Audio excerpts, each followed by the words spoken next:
and welcome to another video on the Greenwood Watch Modding channel. In this video I'm going to be doing a mod on my little Casio quartz here, which I picked up for basically not that much money whatsoever. There is a review of it. If you haven't seen it, please go back through my videos and have a look at it. It is a cracking little watch for the money. However, today what I'm going to be doing is filling it full of oil. So it's called a Hydromod, and it's got a few advantages. One, it gives more legibility to the dial at more angles, so you can see it over like a more varying angle of your wrist.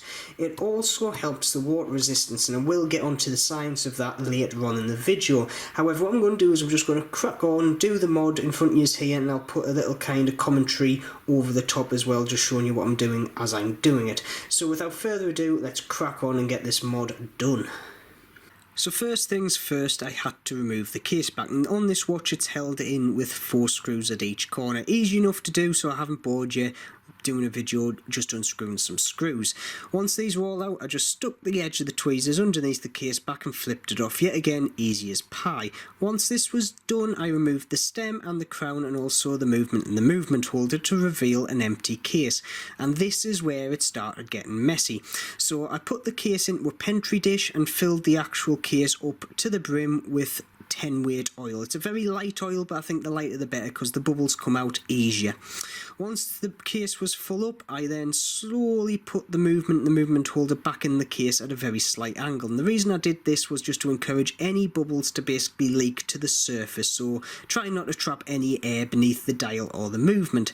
And this was very satisfying, just kind of engulfing the movement as I slowly pushed it down in oil. One feels very wrong, but at the same time very, very right. Now at this stage I realised, right, I'm going to have to fill the full Pentry dish full of oil. Now I should have really at this point put the stem in before I did this, but I just kind of got overexcited and just filled the whole actual dish with oil, as you can see. Now the next step I did, like I say, was putting the crown back in, and this was very fiddly. I think even without the oil, with this movement, it was fiddly anyway, but when you've actually got it submerged in a slightly viscous fluid, it just makes things a hell of a lot harder. And there was oil going everywhere. I took a couple of attempts to actually get it in to actually find the hole in the movement, but at the end of the day I did eventually manage to actually put it into the movement. As you can see there, I'm just getting my thumb deep in there just to kind of give it a bit of force to push it in. Once I did that, it was time to put the case back on. Now originally I was going to go in at an angle, but as you can see I just basically dropped it in the actual oil, so that was that scuppered. So I thought, right, I'll just pick it up, put it on, and I'll just syringe some oil behind the case. So I'll basically force some in to try and get some air out. So with the edge of the tweezers, yet again try and get the case back up, just so there's a little opening at the corner. I then take my syringe and just force some oil at a bit of pressure underneath it to encourage any air bubbles out. And as you can see, as I push down, some air does actually evacuate out of the right hand side of the case.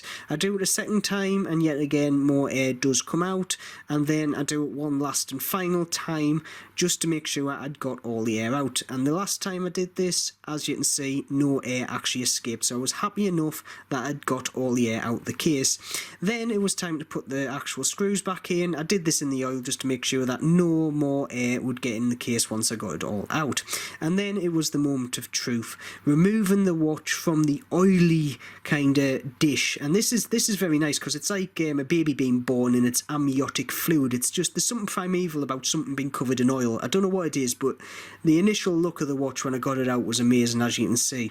And from there the mod was basically done, so let's have a quick look of the final thing. And here we are, 30 very messy minutes later, and what can I say? I'm absolutely amazed with this mod. It looks cracking. Now firstly, I was expecting to get an air bubble in this, and I was going to try and get it as small as I could, but I've actually not got an air bubble whatsoever, which I'm quite amazed at because I didn't do as thorough a job as I was going to, and yeah, nevertheless I've managed to keep the air out of the case. Second thing is, it makes the dial look absolutely superb. It just looks blacker, the blacks are more black, the whites are more white, it just looks spectacular. Now when people used to do this mod very regular, they don't seem to do it as much now. There were two reasons they did it. Was one, legibility at angles. As we can see here, I've got the watch at quite a steep angle and normally you wouldn't be able to read the time. However, I can tell it's around about 10 to 10. And it's just the way the light reacts with fluids in the oil. It's basically refraction, and it makes the image look like it's just sitting on the top surface of the crystal. It looks absolutely phenomenal. It's a bit weird. It's like an optical illusion, which technically it is. And it's very much smartwatch looking, actually, because if you look at somebody's smartwatch with like a analog watch skin on it, it basically looks like that. It looks like the LCD of a smartwatch. The second reason people used to do it was to increase the depth rating, and I'm going to try and keep this simple, but I'm actually a subsea hydraulics design engineer, so I actually make kit hydraulically for vehicles that go basically 2,000, 3,000 metres underwater to work.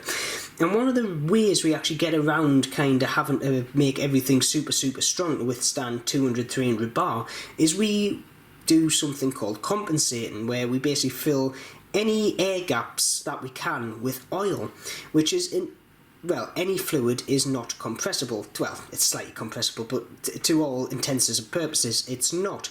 And we put a little component on called a compensator.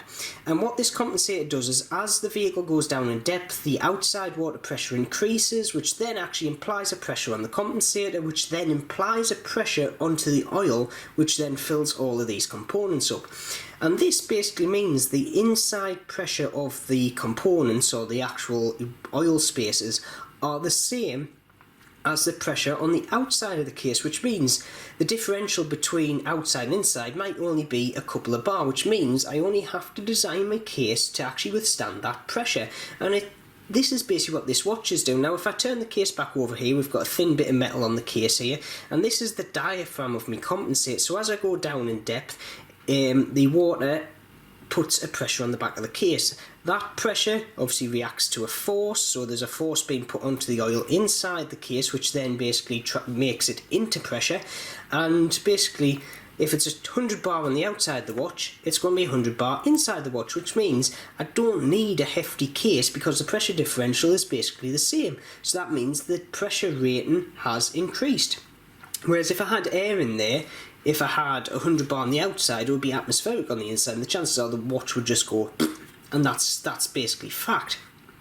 Now, there is a few little downsides to this mod. One, when you go to change the battery, you're going to get covered in oil. It's just inevitable. So if you were going to change the battery and you wanted to keep the mod, you'd have to submerge it in silicone oil again and change the battery inside that. The other thing is chances of leaks. Now, I'm pretty good here. There hasn't actually been any leaks, which I'm surprised at, so hopefully over the next few years I'll find out if this is going to leak or not, but hopefully it won't, and it'll do us very well. But at the end of the day, it does look spectacular. Firstly, I paid £13.50 for this watch, so I wasn't bothered if it was going to work or not. Secondly, I paid £3.50 for the oil, so overall this mod, if I don't include my labour, cost me around about, 16 to 18 quid. And it looks superb. I am absolutely over the moon with it. So anyway, I'm going to leave this video here. As always, if you have any comments, do you like this watch, or do you just think I've gone through a right faff to actually do something that, to be honest, is pretty pointless? Please put in the comments below what you think. If you've liked this video, please subscribe, press that bell button for notifications of future videos, and as always, keep safe, and I shall see you soon.